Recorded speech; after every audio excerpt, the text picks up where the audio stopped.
In a place where the sea sang lullabies and the stars rested low over the waves, there was a bay that the world had almost forgotten. It wasn't on any map, and no boats ever came to it by accident. The only souls who visited Dreamtide Bay were those guided by dreams. At the edge of the bay stood a lighthouse, not the kind built of cold stone and iron railings, but one made from old stories and weathered hope. Its walls shimmered faintly in the moonlight, glowing not with oil or flame, but with the soft light of dreams. Inside the lighthouse lived a boy named Ellinor and his best friend, a big, soft, woolly sea creature named Murmur. Murmur wasn't a whale or a seal. He had the tail of a dolphin, the fluff of a cloud, and eyes like forgotten treasure. He could speak in yawns and hums, and when he curled beside the lighthouse, the whole bay fell quiet.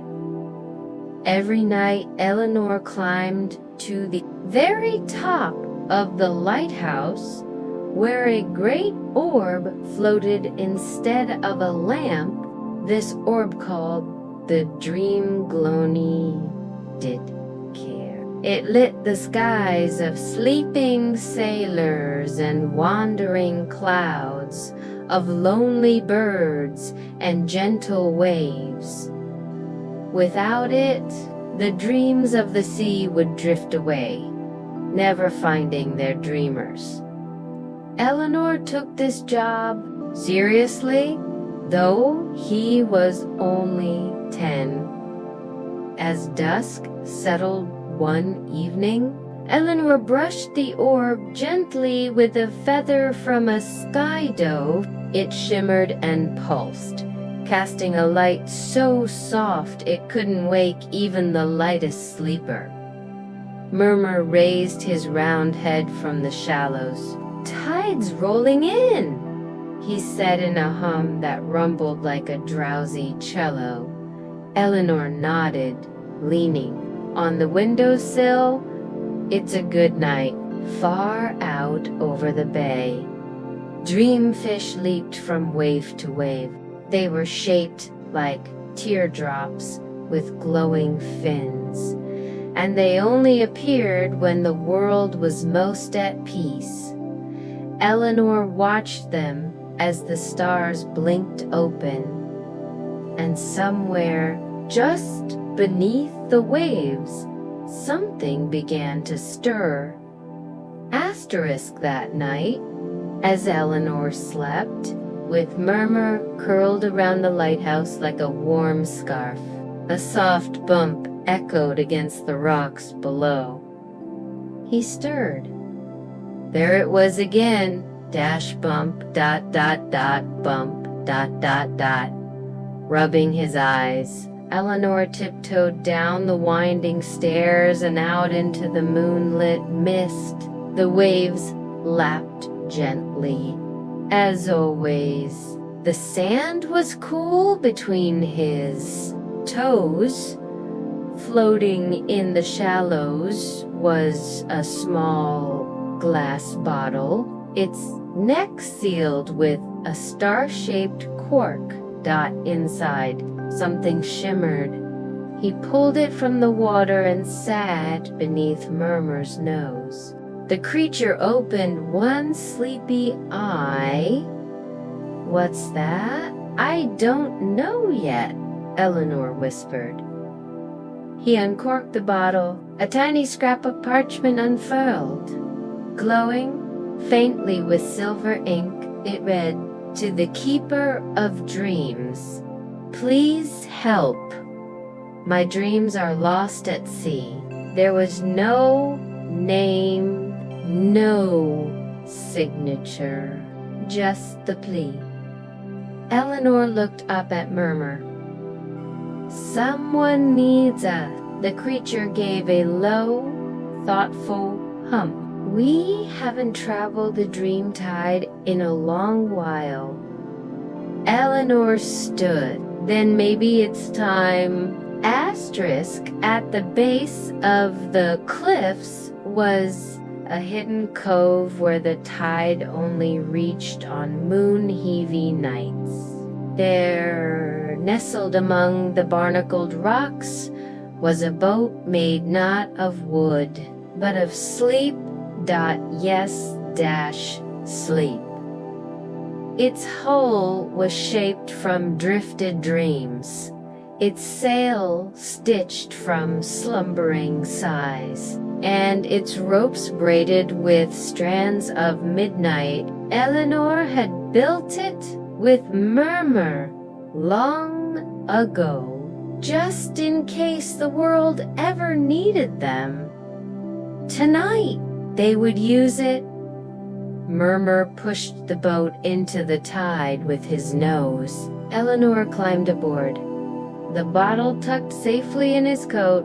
The sail caught the quiet wind, and the boat slipped into the bay like a secret into silence. Above them, the stars shifted slightly, as if making space for their journey. Below them, the sea darkened not in fear, but in anticipation. Hours passed, or maybe minutes, was hard to tell in the Dreamtide.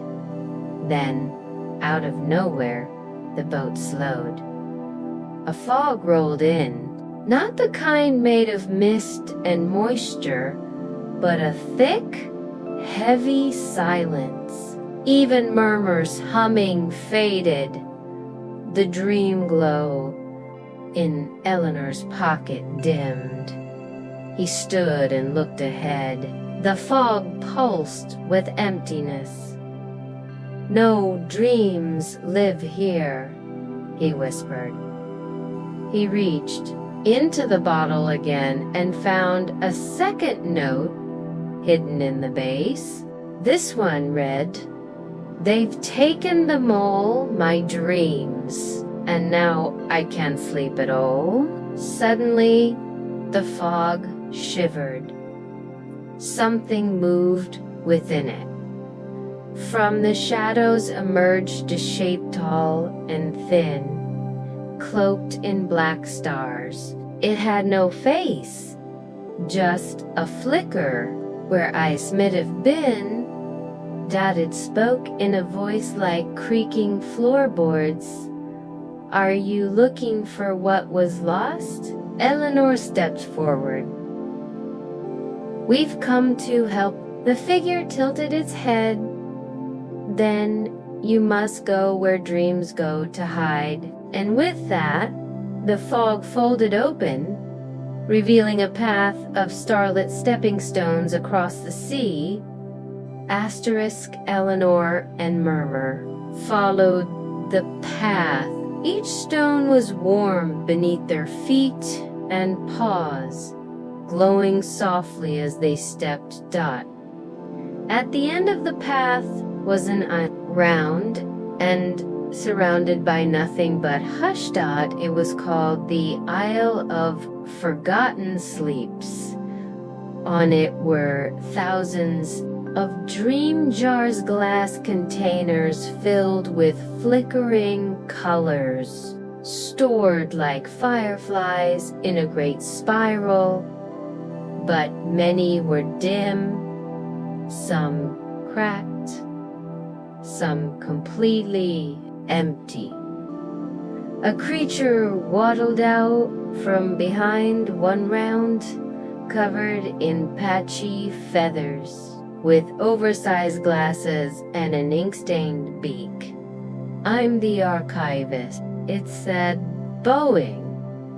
"I keep dreams safe, but lately they vanish." Ellinor held up the bottle. "We found this. Someone's dreams are gone. The archivist took the bottle and sniffed it. Yes, smells like worry and loneliness. Not uncommon, but where do the stolen dreams go? Murmur asked, tail swishing. The archivist looked up. The hollow current, a dark river beneath the dream. If a dream falls in there, it's very hard to get back. Ellinor didn't hesitate. Then we'll go there. The archivist nodded slowly. If you do, be careful. Some things in the hollow do not wish to be woken. Asterisk beneath the isle, through a tunnel lit by glowworms and echoes, the hollow current waded. It wasn't made of water. It was a stream of shadow, carrying pieces of dreams that never finished. Half-built castles, broken wings, incomplete lullabies. Ellinor's boat slid into it silently. For a long time, nothing happened. Then something drifted by. A tiny ship made of paper, melted on one side, a rocking horse with no eye, a pillow that whispered, "I'm still here," and then there it was, a dream, caught in a net of worry. Ellinor reached out. Ishamurda, memory of someone swinging beneath stars, laughing. He pulled it free. Suddenly, the water shook. A roar rippled through the dark. Something was coming. Asterisk. From the depths of the hollow rose a creature of sleeplessness. Its form shifted constantly, sometimes a wolf, sometimes a clog, sometimes 1,000 open eyes. "I keep what is mine," it snarled. Ellinor stood firm. "These dreams don't belong to you," the creature hissed. "They came to me lost, frightened, unfinished. I give them purpose," Murmur growled softly, stepping forward. "But they were never yours," Ellinor said. "They were loved, even broken. They were precious." He held up the dream glow. It flared. The creature recoiled, and then it crumbled. Like soot in wind. Asterisk the hollow current lightened. Dreams began to rise, floating upward, toward the world they had left. Ellinor and Murmur sailed upward too, following the dreams until they burst through the sea's surface. Stars spinning above. They sailed all night, guiding lost dreams back to their dreamers. When they returned to Dreamtide Bay, the sun was just a shimmer on the sea's edge. The dream glow in the lighthouse pulsed brighter than ever. And the bottle, it was gone. In its place, on Ellinor's pillow, was a tiny thank you note, written in the handwriting of someone who had finally fallen asleep. Asterisk, now and then, when the sea is quiet and the stars hang low like sleepy lanterns, you might spot a little boat drifting through the mists of Dreamtide Bay. It glides without a sound, as if moved by thought alone. Its sail catching whispers instead of wind, if you squint just right. Or, if your heart remembers how to see like a child, you'll notice a boy standing at the bow, holding a soft glowing orb close to his chest. And beside the boat, always beside it, swims a creature made of wool and waves. His name is Murmur, and his voice still hums with the tide.